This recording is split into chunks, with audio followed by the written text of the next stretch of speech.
can't handle the truth. Hello everybody, my name is Ifan Yoba and this is 360 Degree Mastery. This is the channel where we teach you personal effectiveness, self-mastery and how to create, grow and manage your wealth. Today's topic is something I've talked about on this channel before. I've done videos about it, and that is the things that you need to have before you start a business. Before you go into business for yourself, you may have sourced your capital, you have done your business plan, but these 5 elements need to be present in your business if you are going to be assured of success.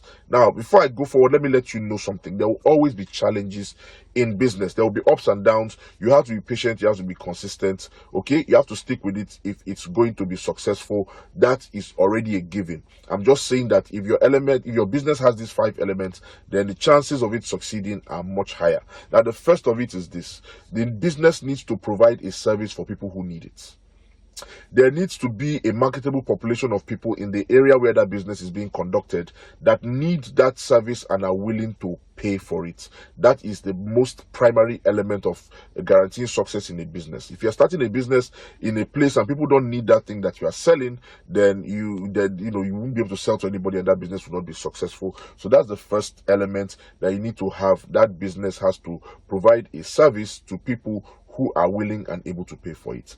The second element that your business needs to have is you. You need to have an appreciable amount of passion and competence and experience in your in that business.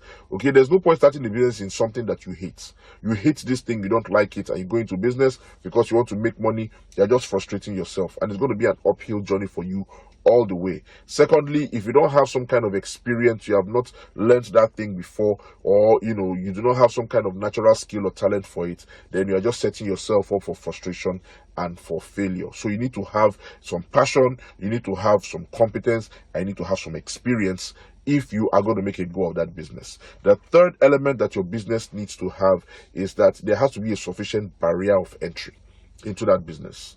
You see, I talk to young people all the time. A lot of people that claim to be content creators, note the air quotes.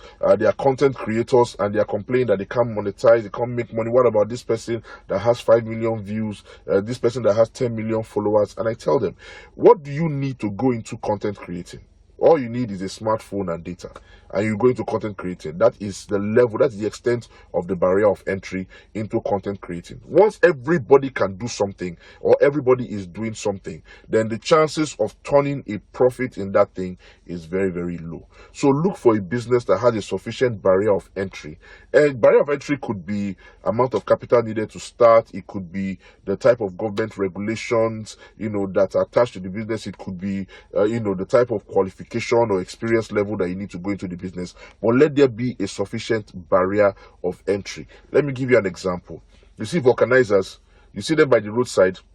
They look like they are poor, but those people, they are making a killing. They are making turnover because there is an appreciable barrier of entry. You can't just become a vulcanizer. There's an association you have to register with. You have to do an apprenticeship with somebody. You have to provide the machines for yourself. Once you do that, you are good to go.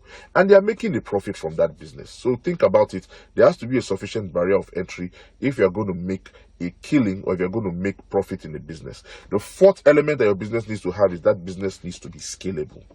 What do I mean by scalable? Scalable means you start servicing your local area, and then the demand for your product or your service grows, and then you can actually you can meet that demand. You can service more people, you can increase the size and scope of that business, you can provide ancillary services or other types of goods related, to that service that you're providing. That is scalability. You can make the business expand, or you can make the business contract as needed, because like I said, there will be ups and downs, there will be challenges. There will be a time when everybody wants you, there will be a time when nobody's buying. You have to be able to scale if you're going to make a go of your business. That is the fourth thing that your business needs to have. That's the fourth element. The fifth element that your business needs to have is that you need to own the equity of that business. You need to own almost all or most of the equity in that business if you are going to be ultimately successful. Let me tell you something. I'm a writer. I've written over a dozen books. Okay, every one of the books I've written, I wrote them myself. I published them myself. I paid for the printing myself, and the distribution is all on me. So anytime you buy a book written by Ifan Yoba, a portion of that money is coming back to me. I own my equity. People have come to me in the past asking to buy, maybe to buy the rights of my book so they can turn it into a film, or to buy the rights of my book so they can turn it into a course to teach people. But I said, no, if you want to partner, I'll partner with you. If you want me to, say, if you want to sign a contract with me where I can lease the use of this thing to you, I will do so. But you see, this book, the rights to this book, they belong to me. So make sure you own your equity. Whether you're doing music, whether you're creating content online, whether you are teaching a course, whether you are writing books, make sure that you own your equity. If possible, own it 100%. If not 100%, make sure you have a majority stake in that business. That is one of the things that guarantees success. So that is the fifth thing that will guarantee success in your business. In fact, let me go ahead and give you a sixth one. Let me give you a sixth one. You need to believe in your brand. You need to believe so much in your brand that nothing anybody says or does will dissuade you from pursuing that business success. So you need to believe in your brand, especially when the people who are closest to you do not do so. That is one of the things that will guarantee success in your business. You're going to hear a lot of negative comments. You're going to hear a lot of naysayers telling you reasons why you cannot succeed. Please and please don't pay attention to them. Focus on your business. So those are 6 elements that your business needs to have if it's going to be successful ultimately. How do you see this video? If this video was helpful, please go ahead and click like. Share this video with somebody who needs it. Subscribe to my channel. My name is Ifan, and this is 360 Degree Mastery. I will see you next week with more tips and more information on how you can live a better, happier, and more successful life with peace of mind. Namaste.